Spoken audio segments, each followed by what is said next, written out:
Hi hello welcome to Suman TV. నేను మీ Roshan. Right now I'm with Adarsh Annapareddy garu, joint replacement surgeon and specialist in robotic surgery. Namaste అండి. రోషన్ గారు బాగున్నారా? So Guruva Reddy గారిని చూస్తున్నట్టే ఉంది అక్కడ కూర్చుంటే. Thank you. ఇప్పుడు అర్థమైపోయిందా? నిజంగా ఫస్ట్ ఆఫ్ ఆల్ చాలా చాలా హ్యాపీ అనిపిస్తుందండి. Thank you. అంటే ఈ ఫీల్డ్లో చాలా చాలా బోరింగ్ ఉంటుంది, స్ట్రెస్ ఉంటుంది, డిప్రెషన్ అన్నీ ఉంటాయి. అవునండి. డాక్టర్ అంటే అంత ఈజీగా ఉండదు, కానీ మీరు ఆ లెగసీని కంటిన్యూ చేస్తున్నారు చూడండి.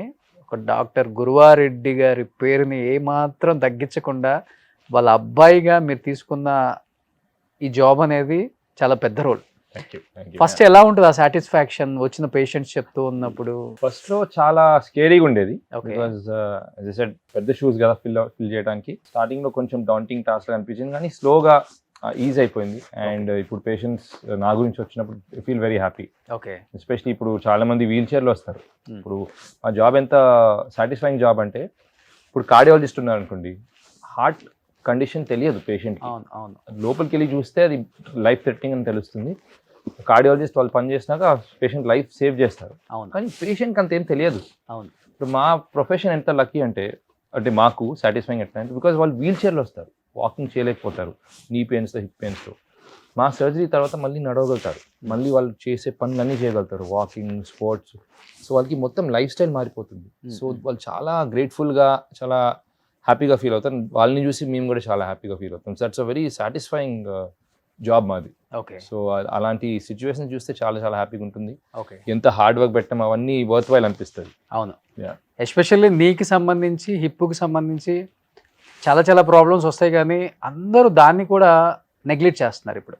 That's true. Yeah. మీరు అన్నట్లుగా దాంట్లో కూడా ఆర్థరైటిస్ వచ్చిందంటే ఆస్ట్రియో ఆర్థరైటిస్ వస్తుంది, నీ పెయిన్స్ కూడా ఆస్ట్రియో ఆర్థరైటిస్ అయిపోతుంది అని కూడా ఎవరికి తెలియదు. అంతా అయిపోయిన తర్వాత మీరు అన్నట్లుగా వీల్ చైర్లోనే వస్తారు. అది ఇండియాలో ప్రాబ్లం అండి. ఎందుకంటే ఇప్పుడు ఫారెన్ యూఎస్లో, యూకేలో ఫస్ట్ స్టేజ్, సెకండ్ స్టేజ్కి వచ్చేస్తేనే వాళ్ళు ఎందుకు ఈ పెయిన్ భరించడం అని చెప్పేసి డైరెక్ట్గా సర్జన్ దగ్గరికి వెళ్ళిపోయి చేంజ్ చేసుకుంటారు ఎర్లీ ఏజ్లోనే, ఓకే ఓకే ఎర్లీ స్టేజ్లో. ఓకే. అందువల్ల ఇండియాలో ఎట్లా ఉంటుందంటే, at least till around 5-10 years back వరకు లాస్ట్ స్టేజ్ వచ్చేసరికి అంటే తర్వాత చూసుకుందాంలే, వద్దులే ఇప్పుడే వద్దులే ఇప్పుడు వద్దులే, లాస్ట్కి వీల్ చైర్ స్టేజ్కి వచ్చే వరకు వెయిట్ చేస్తారు. ఓకే. ప్రాబ్లం ఏంటంటే, దానివల్ల పాజిటివ్ ఏంటంటే అంటే సర్జరీని డిలే చేసుకోవచ్చు, కానీ చాలా సివియర్ స్టేజ్కి వచ్చేసి 5-6 years అలా చాలా హెల్, నరకం, వాళ్ళు సఫర్ అయ్యి వస్తారు. కొంతమందికి లెగ్స్ కూడా బెండ్ అయిపోతాయి, మొత్తం ఇట్లా బెండ్ అయిపోతుంది. సో అలాంటి స్టేజ్కి రావడం, వాళ్ళు పాపం చాలా సఫర్ అవడం అవన్నీ చూసి తర్వాత లాస్ట్కి సర్జరీకి వస్తున్నారు. Okay okay. ఇప్పుడు లాస్ట్ 5-10 years నుంచి కొంచెం అవేర్నెస్ పెరిగింది నీ రీప్లేస్మెంట్ గురించి, అండ్ సర్జన్స్ కూడా చాలా స్కిల్డ్ అయిపోయారు అవును ఇండియాలో. సో కొంచెం ఎర్లీ స్టేజ్లో వస్తున్నారు. ఓకే. అట్లా అని చెప్పేసి ఫస్ట్ స్టేజ్, సెకండ్ స్టేజ్లో అవసరం లేదు సర్జరీ. 4th స్టేజ్లోనే అడ్వాన్స్ స్టేజ్కి వెళ్ళకుండా వచ్చేస్తున్నారు సర్జరీకి, ఓకే ఓకే. అండ్ మంచి రిజల్ట్స్తో మళ్ళీ వాళ్ళ పనులన్నీ చేయగలుగుతున్నారు. అంటే వాట్ ఈస్ ఆర్థరైటిస్ అంటే ఏమని చెప్తారు సార్? మోకాల్ జాయింట్లో 2 bones ఉంటాయి, తొడ బోన్ అండ్ ఇక్కడ లెగ్ బోన్. ఓకే. ఈ 2 bonesకి మధ్యలో, బొక్కలకి మధ్యలో ఇంత గ్యాప్ ఉండాలి మామూలుగా. ఓకే. ఆ గ్యాప్లో గుజ్జు ఉంటుంది. సో మీకు ఇది చూపిస్తాను మోడల్లో. ఇది పైన ఎముక, ఇది కింద ఎముక. ఓకే. ఈ బ్లూ కలర్ది గుజ్జు. ఓకే. ఓకే. అది ఉండడం వల్ల మనకి గ్యాప్ కనిపిస్తుంది ఎక్స్రేలో. ఓకే. సో ఎక్స్రేలో చూస్తే ఇట్లా కనిపిస్తుంది, ఇంత ఓ, ఆ గ్యాప్ gap. కనిపించాలి. ఓ సో అది నార్మల్ జాయింట్, మామూలుగా జాయింట్ అట్లా ఉండాలి. ఇప్పుడు ఏమవుతుంది, వయసుతో పాటు మెల్లమెల్లగా గుజ్జు అరగటం స్టార్ట్ అవుతుంది. జస్ట్ కార్ తోలినప్పుడు టైర్లు అరిగినట్టే ఈ గుజ్జు కూడా స్లోగా అరిగిపోయి ఇట్లా కనిపిస్తుంది. మొత్తం అరిగినాక ఇట్లా కనిపిస్తుంది అనమాట, మొత్తం అరిగిపోతుంది అనమాట. సో దీనికి మధ్యలో టోటల్గా 4 స్టేజ్లు ఉంటాయి. ప్రతి స్టేజ్లో గ్యాప్ కొంచెం తగ్గుతూ వస్తుంది. ఫస్ట్, సెకండ్, థర్డ్, ఫోర్త్, 4వ స్టేజ్లో ఎముకలు రుద్దుకొని నొప్పి వస్తుంటుంది. దీన్ని ఆర్థరైటిస్ అంటాము. ఓకే. సో ఇట్లా ఉండాల్సిన జాయింట్ స్లోగా అరిగిపోయి ఇట్లా అయిపోతుంది, అసలు గ్యాప్ లేదు. ఆల్మోస్ట్ మొత్తం. సో అదే గ్రైండ్ అయ్యి నొప్పి వస్తుంటుంది. ఓకే. దీన్ని ఆర్థరైటిస్ అంటాము. 3వ స్టేజ్ వరకు కూడా ఆపరేషన్ అవసరం లేదు. సో ఇది ఫస్ట్ స్టేజ్, సెకండ్ స్టేజ్ ఇట్లా ఉంటాయి, కొంచెం అరుగుతుంది, మొత్తం అరిగినాక ఇట్లా కనిపిస్తుంది. ఈ స్టేజ్ 4th స్టేజ్లోనే ఆపరేషన్ అవసరం పడుతుంది. దాంట్లో ఏం చేస్తాము, ఈ అరిగిన పార్ట్ షేవ్ ఆఫ్ చేసేసి కొత్త జాయింట్ వేస్తాం, artificial joint. Okay. Just car tyre puncture అయితే స్టెప్ని మార్చినట్టు అంతే. ఓకే. సో ఇది మార్చడం వల్ల గ్యాప్ మళ్ళీ వచ్చేసి బోన్స్ ఇంకా రబ్ అవ్వకుండా ఫ్రీగా నొప్పి లేకుండా నడవగలుగుతాం. లైఫ్ లాంగ్ ఉంటుందా సార్ మళ్ళీ? సో ఇప్పుడు ప్రెసెంట్ ఉన్న ఇంప్లాంట్స్ అంటే 25 years అయితే ఈజీగా వస్తాయి, 25 years ఈజీగా వస్తాయి. అండ్ ఇప్పుడు దాన్ని మంచిగా కాపాడుకొని ఎక్సర్సైజ్ రెగ్యులర్గా చేసుకుంటే దాని లైఫ్ ఇంకా పెరగచ్చు. సో ఆన్ అన్ యావరేజ్ గా చూస్తే 25 years. సో ఎక్సర్సైజ్ అంటే walking, jogging, walking is regular body exercise. మోకాల్కి స్పెసిఫిక్ ఎక్సర్సైజ్ కొన్ని ఉంటాయి, ఓకే అవి నేర్పిస్తాం పేషెంట్స్ కి. ఇంకా if you want I can share that link also. Yeah sure. So అవి నేర్పిస్తాం పేషెంట్స్ కి, అండ్ అది 25 minutes డైలీ చేయగలితే జాయింట్ చుట్టూ ఉన్న కండరాలకి బలం వచ్చేసి జాయింట్ కి సపోర్ట్ వచ్చేస్తుంది. కానీ అరిగిపోవటం అంటూ ఉండదు ఒకసారి మళ్ళీ జాయింట్ రిప్లేస్ అరగచ్చు, బికాస్ ఆఫ్టర్ ఆల్ దేవుడు ఇచ్చిందే అరిగినప్పుడు, ఆఫ్టర్ ఆల్ మ్యాన్ మేడ్ కదా. సో ఈ ప్లాస్టిక్ కూడా అరిగే ఛాన్స్ ఉంది, but as I said average గా 25 years పడుతుంది ఆ వేర్ అవుట్ అవ్వడానికి. Okay, that's the thing. So ఇంతకుముందు ఏజ్ గ్రూప్ 50-55 అబోవ్ వాళ్ళు ఎక్కువ హాస్పిటల్స్కి వచ్చేవాళ్ళు నీ కోసం. బట్ ఇప్పుడు ఎంగేజ్ లో కూడా మనం నీ రీప్లేస్మెంట్స్ చూస్తున్నాం, నీ పెయిన్స్ కూడా చూస్తున్నాం సార్. ఎందుకు వస్తుంది ఇప్పుడు ఎంగేజ్ వాళ్ళు? యంగ్ ఏజ్ లో నీ రీప్లేస్మెంట్స్ అంత ఎక్కువ ఏం లేదండి. మేబీ రుమటాయిడ్ కీల్వాతం ప్రాబ్లం ఉంది కదా, అది రుమటాయిడ్ ఆర్థరైటిస్ అంటారు దాన్ని. ఓకే, అలాంటి పేషెంట్స్ కి నీ రీప్లేస్మెంట్స్ చూస్తున్నాం, కానీ నీ రీప్లేస్మెంట్ యంగ్ ఏజ్ లో చాలా రేర్, చాలా రేర్. ఇప్పుడు కూడా నీ పెయిన్స్ ఉంటాయి, అది వేరే, దాని నుంచి మాట్లాడదాం. But knee replacement stage only 50+ లోనే ఉంటుంది యూజువలీ. ఓకే, యంగ్ ఏజ్ లో నీ పెయిన్స్ వస్తున్నాయి, బట్ రిప్లేస్మెంట్ కావాల్సిన పెయిన్స్ కావాలి. ఓకే, సో బేసిక్గా యూజువలీ సెడెంటరీ లైఫ్ స్టైల్ ఉన్న వాళ్ళకి, ఎస్పెషలీ ఇప్పుడు సాఫ్ట్వేర్ ప్రొఫెషనల్స్ ఉన్నారు, ఐటీ ప్రొఫెషనల్స్, డే అంతా కూర్చొని ఉంటారు సిస్టమ్ ముందు. సో ఈ మసిల్స్ వీక్ అయిపోతాయి. అవును, దీన్ని కార్డిసెప్స్ మసిల్స్ అంటాం. అది వీక్ అవడం వల్ల గుజ్జు మెత్తబడుతుంది, అరగదు కానీ మెత్తబడుతుంది. దానివల్ల కొన్ని పెయిన్స్ వస్తుంటాయి. సో దానికి కొన్ని ఎక్సర్సైజ్ చేస్తే సెట్ అయిపోతుంది. వాళ్ళకి నీ రిప్లేస్మెంట్ అంటే అవసరమే లేదు. అండ్ ఈ మధ్య ఇప్పుడు కొన్ని స్పోర్ట్స్ ఉన్నాయి. Pickle ball is very popular now days. Almost ఇంకా ఎవ్రీ ప్లేస్లో ఒక పికిల్ బాల్ కోర్ట్ ఉంటుంది. ప్రాబ్లం ఏంటంటే పికిల్ బాల్లో మంచి స్పోర్ట్, ఈజీగా పికప్ చేయొచ్చు. టెన్నిస్ అంతా డిఫికల్ట్ రూల్స్ లేవు. సో ఎవరైనా ఫాస్ట్గా పికప్ చేయగలిగే స్పోర్ట్ అది. అందుకనే బాగా పాపులర్ అయిపోయి అసలు ఏ ఎక్సర్సైజ్ లేని అతను కూడా ఆడుతున్నారు. అండ్ ఇప్పుడు వితౌట్ వార్మప్ సడన్గా వెళ్ళిపోయి విపరీతంగా 2-3 hours పికిల్ బాల్ ఆడిస్తే అలాంటి సిచ్యువేషన్స్లో నీస్ ట్విస్ట్ అయ్యి పెయిన్స్ రావచ్చు. Okay, so you have to be very careful. ఏ స్పోర్ట్ ఆడినా మంచి వార్మప్ ఉండాలి, రెగ్యులర్గా కొంచెం ఫిట్నెస్ ఉండాలి. సడన్గా 0 నుంచి 10కి వెళ్ళకూడదు. So that's very important. ఇప్పుడు మీరు అన్నట్లుగానే సాఫ్ట్వేర్ కానీ చాలా మంది జాబ్స్ అన్ని ఇప్పుడు మా దగ్గర ఎడిటర్స్, SEOలు కూడా అంతే, 8 hours 10 hours పాపం సిట్టింగ్ జాబే. అవును, అంటే వాళ్ళు ఎవ్రీ 1 hour లేకపోతే ఎవ్రీ ½ hour ఒక 5 minutes వాక్ చేసి సరిపోతుంది. వెరీ ఇంపార్టెంట్ పాయింట్ అది. రెండు థింగ్స్ ఉన్నాయంటే దీంట్లో. ఒకటి, కండరాలకి బలం ఉండాలి, దానికి ఎక్సర్సైజ్ ఇస్ ఇంపార్టెంట్. అది I show the clip again. 25 minutes daily చేయగలిగితే మంచిది. అండ్ ఈవెన్ డెస్క్ దగ్గర కూర్చునేటప్పుడు కొంచెం ఈజీగా చేసుకోవచ్చు. ఒక సింపుల్ ఎక్సర్సైజ్ ఏంటంటే, ఇప్పుడు పైకి కాలు లేపి టోస్ మీ వైపు లాగితే ఒక 10 seconds అట్లా పట్టుకుంటే ఈ మసిల్ బాగా స్ట్రెంథన్ అయిపోతుంది. సో వైల్ సిట్టింగ్ కూడా చేసుకోవచ్చు. అది ఒకటి స్ట్రెంథనింగ్ గురించి. రెండోది, లోపల జాయింట్లో ఒక లూబ్రికెంట్ లా ఉంటుంది, ఆయిల్ లాగా. ఇప్పుడు కార్కి ఆయిల్ వేస్తాం కదా, అట్లాంటిది సైనోవియల్ ఫ్లూయిడ్ అనుకో ఆయిల్ ఉంటుంది జాయింట్లో. అది జామ్ అవుతుంది, ఎక్కువసేపు ఒకటే పొజిషన్లో కూర్చుంటే జామ్ అవుతుంది. సో మీరు అన్నట్టు ఫోన్లో ఒక 1 hour ఒక అలారం పెట్టుకుంటే, అలారం మోగిన వెంటనే లేచి ఒక 5 minutes అలా తిరిగేసి ఒక వాటర్ తాగేసి టీ తాగేసి కూర్చుంటే ఆ ఫ్లో అవుతుంది మంచిగా లూబ్రికెంట్. ఓకే, ఓకే, అప్పుడు పెయిన్స్ రాకుండా. బట్ చాలా మంది ఏంటంటే, మేము ఈవినింగ్ జిమ్ చేస్తున్నాము, మార్నింగ్ వాక్ చేస్తున్నాం కదా, 8 to 10 hours మనం ఒక 5 minutes కూడా రిలాక్స్ అవ్వకపోతే ఏం కాదులే అని వదిలేస్తున్నారు కదా.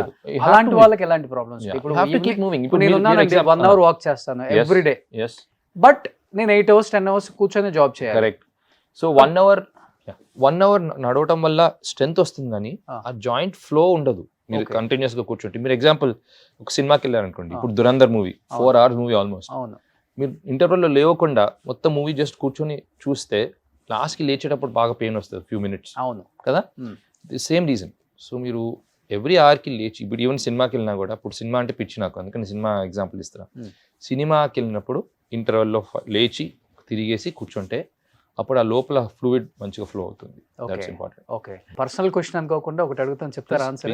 ఇప్పుడు 50 దాటిన తర్వాత ఎక్కువ నీ ప్రాబ్లం అండ్ హిప్ ప్రాబ్లం కూడా అప్పుడే స్టార్ట్ అవుతుందా? Hip more of younger age. అవునండి, ఇన్ఫాక్ట్ 30s లో వస్తుంది. ఎగ్జాక్ట్లీ. ఇప్పుడు చాలా టెక్నాలజీ మారిపోయింది సార్. మెడికల్ గా చేతులతో చేసిన ప్రయోగాలే కదా చెప్పాలంటే అవన్నీ. అవి కూడా సక్సెస్ అయితే సక్సెస్ అవ్వ కూడా తెలియదు. ఆ టైంలో ఎక్కువ మళ్ళీ చేయించుకోవాల్సి వచ్చేది. అప్పుడు టెక్నాలజీ వైజ్ కానీ లేకపోతే సైన్స్ పరంగా కానీ నాన్నతో ఎలాంటి డిస్కషన్స్ ఉంటాయి కూర్చుని? సో బేసిక్గా నాన్న ఎప్పుడు ముందు చూపు ఉండేది దానికి. అంటే నావిగేషన్ ఒక టెక్నాలజీ ఉండింది ఆల్మోస్ట్ 15 years బ్యాక్. ఓకే, నేను ఇంకా అప్పుడు మెడికల్ స్కూల్ కూడా జాయిన్ అవ్వలేదు. Okay, 20 years back. అప్పట్లో నావిగేషన్ ఒక కంప్యూటర్ అసిస్టెడ్ సర్జరీ ఉండేది. అది Oh. ఎవరికి తెలియదు అప్పుడు. అంటే బేసిక్గా ప్లానింగ్ అంతా కంప్యూటర్లో వస్తుంది, ఎగ్జిక్యూషన్ మాన్యువల్గా చేయాలి. ఓకే. అప్పట్లో కూడా నాన్న దాన్ని అడాప్ట్ చేశారు. దాని తర్వాత ఇప్పుడు రోబోటిక్స్ వినుంటారు మీరు. రీసెంట్ లాస్ట్ 6 years నుంచి రోబోటిక్స్ కూడా చాలా చాలా రేజ్ అయింది. అవును. ఇప్పుడు నీ రిప్లేస్మెంట్స్లో, హిప్ అవును, రిప్లేస్మెంట్స్లో అది కూడా ఫస్ట్ ఇన్ ఇప్పుడు హైదరాబాద్ అండ్ తెలుగు స్టేట్స్లో నానే. ఇప్పుడు తను రోబోటిక్స్ తీసుకొద్దామన్నప్పుడు మేమందరం వద్దన్నాం. ఎందుకు అంత డబ్బులు పెడుతున్నాము, అది సక్సెస్ అవుతుందో లేదో తెలియదు అంటే, no we have to adapt to technology అన్నారు. టెక్నాలజీ మనకి హెల్ప్ చేస్తుంది, ఎస్పెషలీ పేషెంట్స్ రిజల్ట్స్లో అని. ఓకే. ఇప్పుడు రోబోటిక్స్ కూడా తను తీసుకురావడం అయింది, అండ్ దెన్ అది పెద్ద సక్సెస్ అవ్వడం, పేషెంట్స్కి ఇంకా మంచి రిజల్ట్స్ రావడం దాంతో. So he's always been a visionary. ఎప్పుడైనా ఫ్యూచర్ని చూస్తూనే ఉంటారు. ఇప్పుడు ఏఐ గురించి చూస్తున్నారు. ఇంకా నేను ఏఐ చాలా స్కేరీగా అనిపిస్తుంది నాకైతే, but he's already learning about AI. ఏతో ఒక వీడియో చేశారు కదా, ఏది ఫుల్ వైరల్. నాన్న రీసెంట్గా చేశారా? ఏది ఫేస్బుక్ లో కూడా పోస్ట్ చేశారు దాన్ని. చాలా చేస్తున్నారు. Social media లో మీరు అంత active గా ఉండరు. He's too good, he's far ahead of us. అదే చెప్తున్నా, హీఈస్ యూత్. తను జెన్జీ అనుకోవచ్చు. అవునవునవును. కానీ సార్ ఉన్న దాంట్లో కూడా ఉన్న డిపార్ట్మెంట్లో ఆర్థోపెడిక్ చెప్పాలంటే టఫ్ జాబ్ అని చెప్పుకోవచ్చు. అంటే ఫిజికలీ స్ట్రైనింగ్ అండి, ఆ. ఫిజికల్గా స్ట్రైనింగ్ ఉంటుంది కానీ ప్రిసైజ్గా వేయాలన్నమాట. So it's bit tiring job. అవును. Yeah. బట్ టెక్నాలజీ కొత్తగా వచ్చేస్తుంది కాబట్టి ప్రాబ్లం Yeah. లేకుండా పోతుంది ఇప్పుడు. సో టెక్నాలజీతో అడ్వాంటేజ్ ఏంటంటే, ఇప్పుడు కూడా టెక్నాలజీ అంటే చాలా మంది ఏమనుకుంటారంటే రోబోటే చేస్తుంది సర్జరీ అనుకుంటారు. అది కాదు, ఇది రోబోట్ అసిస్టెడ్ సర్జరీ. ఇప్పుడు కూడా సర్జరీ మేమే చేస్తాము, కానీ ఇప్పుడు ఫర్ ఎగ్జాంపుల్ ఈ బోన్ని కట్ చేయాలి కదా, బోన్ని కట్ చేసి ఇంప్లాంట్ వేయాల్సి వస్తుంది. సో కట్ చేసేటప్పుడు ఆ సా ఏదైతే ఉందో ఆ రోబోట్కి అటాచ్డ్ ఉంటుంది. సో కట్ చేసేటప్పుడు అది హెల్ప్ చేస్తుంది ఎగ్జాక్ట్గా మన అరిగిన పార్ట్ మాత్రమే తీసేటట్టు. ఓకే. సో నార్మల్ బోన్స్ దగ్గర, నార్మల్గా ఉన్న టిష్యూస్ దగ్గరికి వెళ్ళి కూడా హెల్ప్ చేస్తుంది, but surgery still done by us. Okay. So అది రోబోట్ అసిస్టెడ్ సర్జరీ అంటారు దాన్ని. సో కానీ- దానివల్ల తక్కువ బోన్ కట్ చేయగలుగుతున్నాము, ఫాస్టర్ రికవరీ చూస్తున్నాము, ప్రిసైజ్గా ఎగ్జాక్ట్గా కావాల్సిన యాంగిల్లో పెట్టగలుగుతున్నాము okay. Implant. So that is advantage అండి. కానీ రోబోటిక్ సర్జరీ అనేది ది బెస్ట్ అని చెప్తారా? ఇట్స్ అ గుడ్ సర్జరీ అండి. See, Okay. ఇప్పుడు రోబోటిక్స్ లేకుండా సర్జరీ చేయలేమా అని అడగచ్చు, చేయొచ్చు. బిఫోర్ మోర్ దెన్ 25-30 years నుంచి చేస్తున్నారు బ్యూటిఫుల్ రిజల్ట్స్తో. అవును. ఇప్పటికి కూడా అన్అఫోర్డింగ్ పేషెంట్స్కి వితౌట్ రోబోటిక్స్ కూడా మంచి రిజల్ట్స్ తీసుకురాగలుగుతున్నాం. ఓకే. రోబోటిక్స్ వల్ల అడ్వాంటేజ్ ఏంటంటే యూనిఫార్మిటీ, ప్రతి పేషెంట్కి ఎగ్జాక్ట్గా రిజల్ట్ వస్తుంది, అండ్ తక్కువ బోన్ కట్స్ తీసుకోగలుగుతున్నాము. ఓకే. ఇప్పుడు ఫర్ ఎగ్జాంపుల్ హ్యూమన్ ఎర్రర్తో 1-2 millimeters ఎక్కువ కట్ అవ్వచ్చు, ఇప్పుడు ఎంత ప్రిసైజ్గా ఉన్నా కూడా. ఇప్పుడు రోబోటిక్ ఏంటంటే ఎగ్జాక్ట్గా ఆ ప్లేన్లో లాక్ అయిపోయి అంత సబ్-millimeter యాక్యురసీ వరకు వస్తుంది అనమాట. ఓకే. సో తక్కువ బోన్ కట్స్ వల్ల కొంచెం ఫాస్ట్ రికవరీ చూస్తాం. ఆఫ్టర్ 3-4 months రెండు without robotics, with robotics similar results వస్తాయి, కానీ ఫస్ట్ 3 monthsలో రికవరీ కొంచెం ర్యాపిడ్గా ఉంటుంది రోబోటిక్ వల్ల. రోబోటిక్స్. ఓకే. అంటే ఇంకా సేమ్ ఫ్లైట్ వెళ్ళే నావిగేషన్ ఎలా ఉంటుంది? ఎగ్జాక్ట్గా అదే. ఇప్పుడు ఫ్లైట్ ఏంటి, ఇప్పుడు దీస్ ఆర్ ఆల్ ఇవన్నీ జాబ్స్ చాలా డేంజరస్ అనుకోవచ్చు. ఇప్పుడు ఫ్లైట్ అయినా సర్జరీ అయినా, ఎందుకంటే పీపుల్స్ లైవ్స్ ఆర్ దేర్ కాబట్టి. సో అలాంటి సిచ్యువేషన్స్లో టెక్నాలజీతో ప్రిసిషన్ అండ్ యాక్యురసీ వస్తే ఆ పేషెంట్ అండ్ ప్యాసింజర్స్ లైవ్స్ని మనం మంచిగా కాపాడుకోవచ్చు. అది that is a reason behind technology in medical field. Okay. Okay. కానీ పేషెంట్స్ చెప్పే ఫీడ్బ్యాక్ ఎలా ఉంది సార్ రోబోటిక్? డెఫినెట్లీ రోబోటిక్స్లో ఎస్పెషలీ ఫస్ట్ ఇనిషియల్ రికవరీ పీరియడ్లో పెయిన్ చాలా తక్కువ ఉంటుంది. సో మనం ఫర్ ఎగ్జాంపుల్ నెక్స్ట్ డే రౌండ్స్కి వెళ్తాం కదా థియేటర్లో, వార్డ్స్లో, ఎవరు రోబోటిక్స్ చేయించుకొని ఎవరు రోబోటిక్స్ లేకుండా చేయించుకొని తెలిసిపోతుంది డిఫరెన్స్. ఆ పెయిన్ లెవెల్స్ కొంచెం తక్కువ ఉంటాయి రోబోటిక్స్ ప్రొసీజర్లో. అంటే రోబోటిక్ వచ్చిన తర్వాత కూడా నార్మల్గా చేయించుకున్న వాళ్ళు కూడా ఉన్నారు. అవునా, that's what I'm saying. So ఇప్పటికీ కూడా వితౌట్ రోబోటిక్స్ కూడా చాలా మంది చేయించుకుంటారు, మంచి రిజల్ట్స్ వస్తాయి. Maybe takes few weeks longer to reach that same level, అంతే. కొంచెం స్లో రికవరీ ఉంటుంది, బట్ రికవరీ డెఫినెట్గా అయితే వస్తుంది 3 monthsలో. But because of this robotic same day కూడా నడవచ్చు.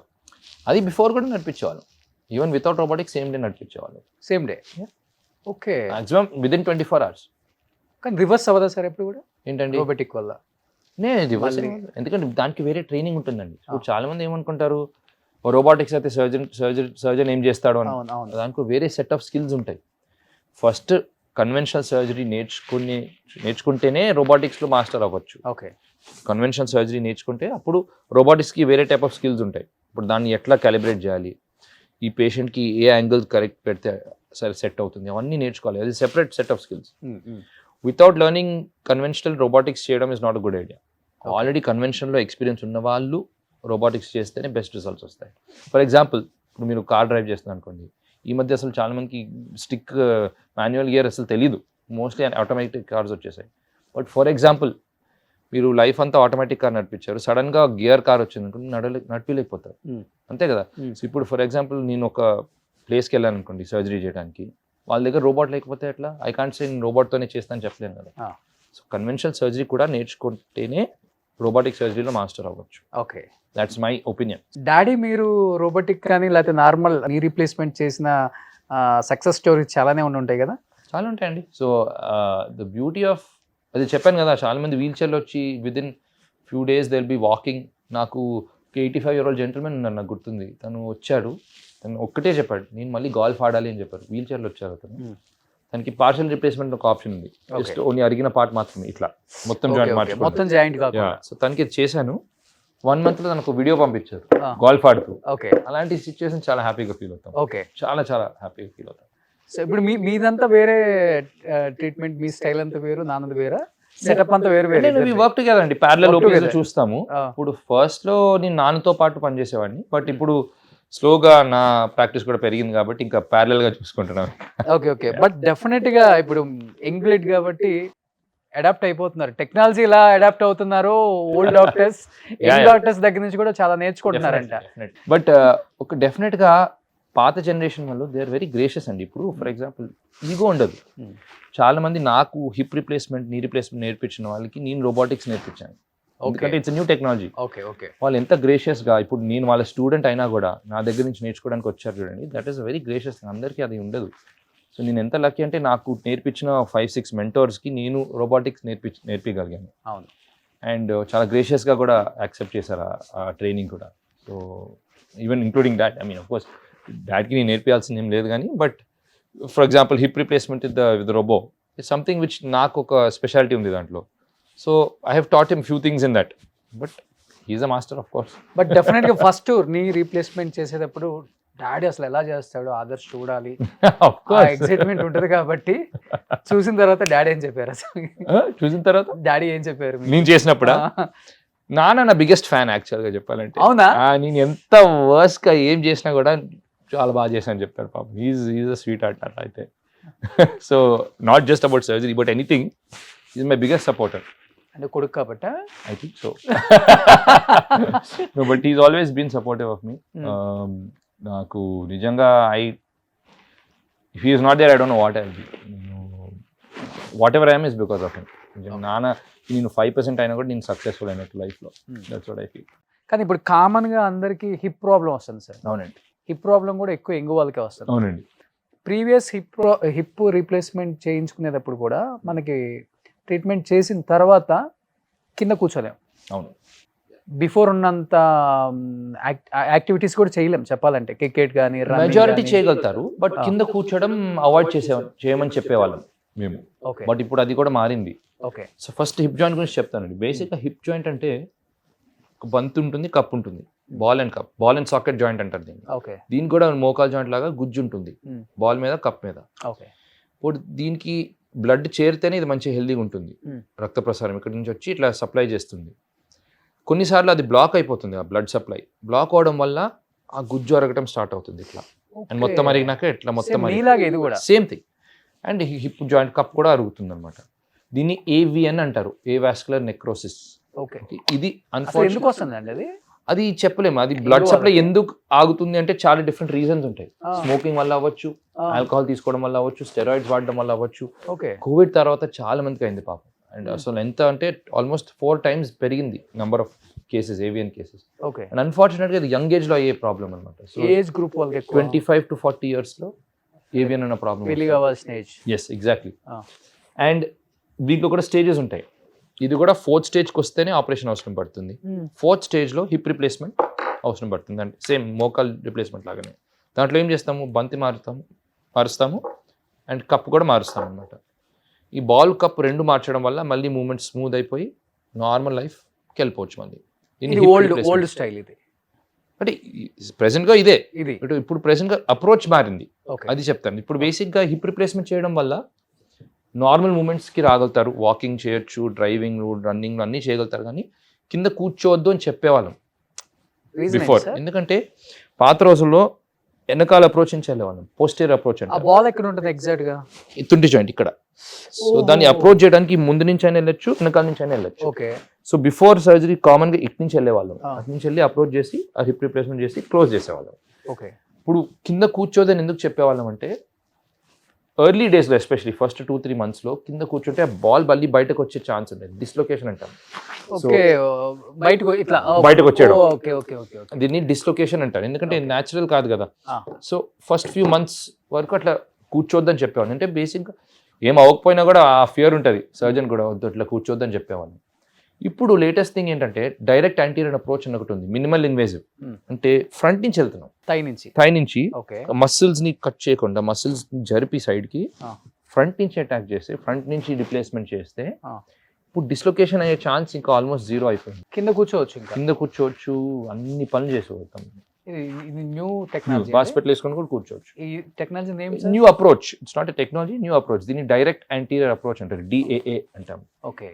సో ఇది చాలా అడ్వాంటేజ్, ఎందుకంటే మసిల్స్ ని టచ్ చేయట్లేదు, ఎక్కడ కట్ చేయట్లేదు, మసిల్స్ ని జరిపి జాయింట్ దగ్గరికి వెళ్తున్నాను. మినిమల్ ఇన్వేజివ్, చిన్న ఇన్సిషన్ తో అయిపోతుంది. సేమ్ డే నడవగలుగుతారు. మోస్ట్ ఇంపార్టెంట్ అంటే కింద కూడా కూర్చోగలుగుతారు. ఓకే.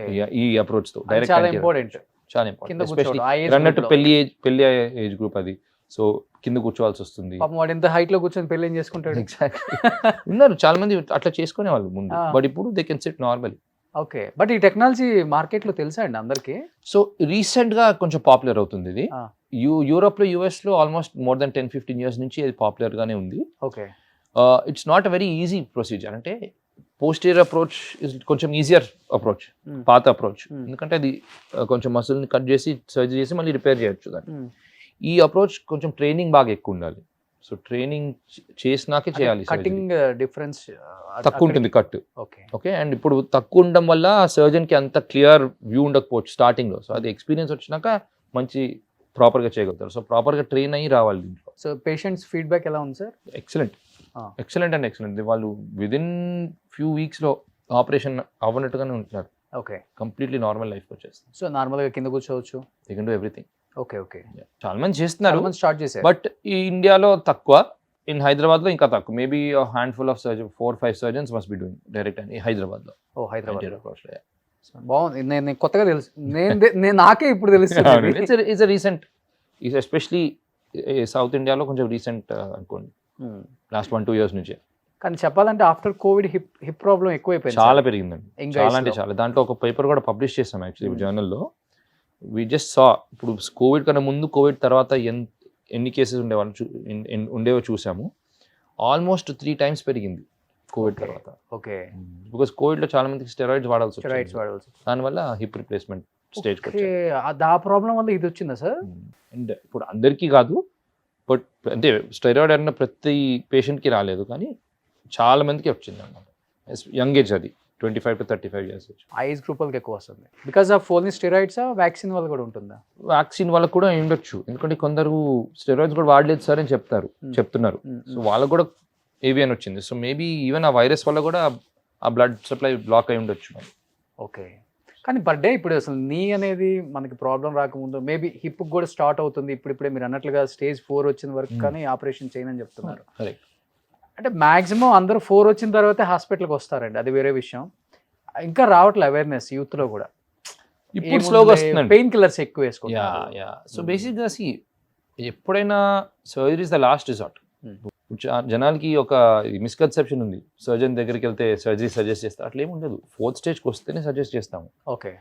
ఎర్లీ స్టేజెస్లో ఎక్సర్సైజ్లో మెడిసిన్స్ అవసరం పడుతుంది, they need to take. But అది ఎక్సర్సైజ్, రెస్ట్, ఎక్సర్సైజ్, మెడిసిన్స్ తీసుకున్నా కూడా తగ్గట్లేదు అంటే డెఫినెట్గా డాక్టర్ దగ్గరికి వెళ్ళాల్సి వస్తుంది.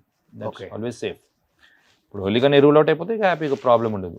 అది ఎర్లీగా క్యాచ్ చేసిన ప్రాబ్లం, దాన్ని కూడా ట్రీట్మెంట్ ఇవ్వగలుగుతాం. Okay okay. So that's why always better to go show to the doctor once. మీకు ఏమైనా డౌట్ ఉంటే మీరు అన్నట్టు నెగ్లెక్ట్ చేయకుండా నెక్స్ట్ స్టేజ్కి వెళ్ళకుండా చూసుకోవాలి. కానీ డైలీ రొటీన్ లైఫ్లో సార్ నార్మల్గా ఎంతసేపు వాక్ చేస్తే అసలు మంచిది? నీ ప్రాబ్లం కానీ, హిప్ ప్రాబ్లం కానీ, బ్లడ్ సప్లై ఎక్కువ ఉండటానికి? వాకింగ్ ఇస్ వెరీ గుడ్ అండి. వాకింగ్ మంచిది. ఓవరాల్గా ఇట్స్ కార్డియో కదా, బాడీకి మంచి thing. And you'll burn the fat, burn the calories, cholesterol తగ్గుతుంది. వాకింగ్ ఇస్ గుడ్, కానీ ప్రాపర్గా వాకింగ్ చేయాలి. ప్రాపర్గా వాకింగ్ చేయకపోతే నీస్ మీద ఎఫెక్ట్ పడుతుంది. సో ప్రాపర్ అంటే ఏంటి, మంచి స్పోర్ట్స్ షూస్ వేసుకొని వాకింగ్ చేయాలి, ఓకే జస్ట్ చెప్పులు వేసుకొని వాకింగ్ కాదు. Okay second thing, as far as possible smooth ఉన్న గ్రౌండ్ మీద వాకింగ్ చేయాలి, మరీ అప్ డౌన్ లేకుండా. ఓకే ఓకే, సో ఈ రెండు థింగ్స్. సాయిల్ మీద చేస్తే best soil is also okay, but అది కూడా మంచి స్మూత్గా ఉంటే బెటర్, మరీ అప్ డౌన్స్ లేకుండా. ఇప్పుడు గేటెడ్ కమ్యూనిటీస్ లో అంతా మాకు ఫ్లోరే కదా. అవును, చేయొచ్చు, బట్ అగైన్ మంచి స్పోర్ట్స్ షూస్ వేసుకొని చేయాలి. Okay, that's important. ఓకే, ఎందుకంటే వేసే ప్రతి అడుగుకి ఎక్సర్సైజ్ అవుతుంది బాడీకి, కానీ జాయింట్ మీద ఇంపాక్ట్ పడుతూనే ఉంటుంది, నీ జాయింట్ మీద. ఓకే కదా, సో అదే మీరు మంచి షూస్ వేసుకుని చేస్తే ఆ ఇంపాక్ట్ షూస్ దగ్గర అబ్జార్బ్ అయిపోతుంది. అందుకనే వెరీ గుడ్ వాకింగ్ షూస్ వేసుకొని చేయాలి ఎప్పుడైనా, దట్స్ ఇంపార్టెంట్. రెండోది, నేను చెప్పిన నీ ఎక్సర్సైజ్ గురించి చెప్పాను కదా, మోకాల ఎక్సర్సైజ్ గురించి, అది రోజు ఒక 25 minutes చేస్తూ వాకింగ్ చేస్తే ఇంకా బెస్ట్ అది. ఓకే, సో నీ మీద ఇంపాక్ట్ పడదు. ఎలాంటి ఎక్సర్సైజ్ బెస్ట్ అంటారు? సో బేసిక్గా ఒకటి ఏంటంటే, నీ జాయింట్ కింద ఒక చిన్న ఎక్సర్సైజ్ బాల్స్ ఉంటాయి, అదైనా లేకపోతే ఒక చిన్న టవల్ రోల్ చేసి అయినా కింద పెట్టి దిండు పెట్టినా కిందకు నొక్కి ఒక 10 seconds కౌంట్ చేసి వదిలేయడం. ఇట్లా ఒక రిపీట్ చేయాలి. దెన్ ఇందాక చెప్పాను కదా, కూర్చునేటప్పుడు పైకి లేపి ఒక 10 seconds పట్టుకొని వదిలేయడం. మీరు ఒకసారి టైట్ చేయాలి. సో ఈ మసిల్ ప్రెసిడెంట్ ఇట్లా మామూలుగా కాలు మామూలుగా పెట్టండి ఫస్ట్. ఇప్పుడు ఇది ప్రెసిడెంట్ ఫ్లాబీగా ఉంటుంది. ఇప్పుడు మీరు ఇట్లా చేసి టచ్ చేస్తే రాయల్ అయిపోతుంది, టైట్ ఉంటుంది. సో ఇది మీరు రిపీట్ చేస్తుంటే ఈ మసిల్ స్ట్రెంత్ వచ్చేసి జాయింట్ కి సపోర్ట్ వచ్చేస్తుంది. It's a very good exercise. మనలాగా ఇంటర్వ్యూస్ చేసి ఎంతో మంది జర్నలిస్టులకి చాలా యూస్ఫుల్ మెసేజ్లు ఇస్తున్నారు, మా దగ్గరికి రాకుండా.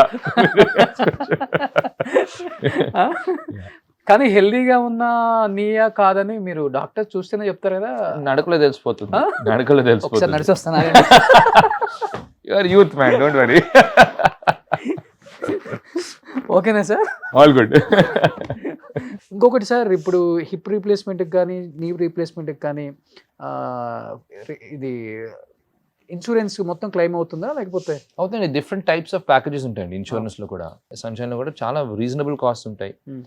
అండ్ సో అట్లా మరీ వరి అవడానికి అయితే ఆ రేంజ్ ఆఫ్ ప్రైసింగ్ అయితే ఉండదు. Okay, quiet reasonable pricing. Okay, so insurance కూడా అన్ని ఇన్సూరెన్స్ కూడా క్లెయిమ్ అవుతాయి. డిపెండ్స్, ప్రొవైడర్ బట్టి ఉంటుంది, మీరు తీసుకున్న ప్యాకేజ్ బట్టి ఉంటుంది. ఇప్పుడు ఇన్సూరెన్స్ లో కూడా డిఫరెంట్ ప్యాకేజెస్ ఉంటాయి, ఫుల్లీ రీంబర్సిబుల్, కోపే అవన్నీ ఉంటాయి అనమాట. సో డిపెండ్స్ ఆన్ దాట్ అనమాట. ఓకే, బట్ ఈ మధ్య ఇప్పుడు స్లోగా ఇన్సూరెన్స్ గురించి అవేర్నెస్ కూడా పెరుగుతుంది ఇండియాలో. ఓకే, ఇప్పుడు ఈ గోటు US 90% అందరు ఇన్సూరెన్స్ కింద కవర్ అవుతారు. ఓకే, ఇండియాలో లెస్ దాన్ 30%. ఎందుకంటే రూరల్ వాళ్ళకి ఐడియా లేదు ఇన్సూరెన్స్ గురించి. బట్ ఇప్పుడు ఎస్పెషలీ ఐటీ ప్రొఫెషనల్స్కి, వాళ్ళ పేరెంట్స్కి అందరికీ తీసుకుంటున్నారు ఇన్సూరెన్స్.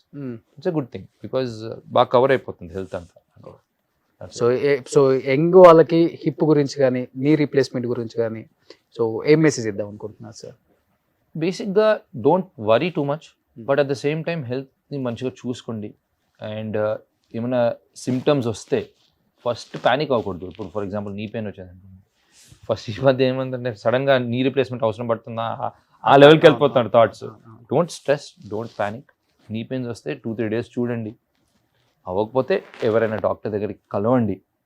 ఓకే, బట్ డెఫినెట్గా డాక్టర్ చెప్పిన ఎస్పెషల్లీ ఎక్సర్సైజ్లు ఏమైనా ఉంటే అవి ఫాలో అవ్వాలి, అది ఇంపార్టెంట్ థింగ్. ఇప్పుడు ఏమవుతుంది, ఇట్లా వినేసి ఇట్లా వదిలేస్తారు చాలామంది. You have to follow that. Exercise ఫిట్గా ఉండండి. Try to spend ½ an hour a day on some physical activity. That's very important. అంతే. Thank you so much sir. Thank you for your time. సొసైటీకి ఒక మంచి కొడుకునిచ్చారు గురువారెడ్డి గారు, అది మాత్రం చెప్పగలను. Thank you. ఎప్పుడు డౌన్ టు ఎర్త్. ఒక మనిషికి ఇచ్చే గౌరవం మనల్ని ఎక్కడో తీసుకెళ్ళి కూర్చోబెడుతుందంటే ఊరికే అనరు. అది రియల్గా నేను మీ దగ్గర చాలా టైం చూశాను కాబట్టి thank you so much. Thank you so much.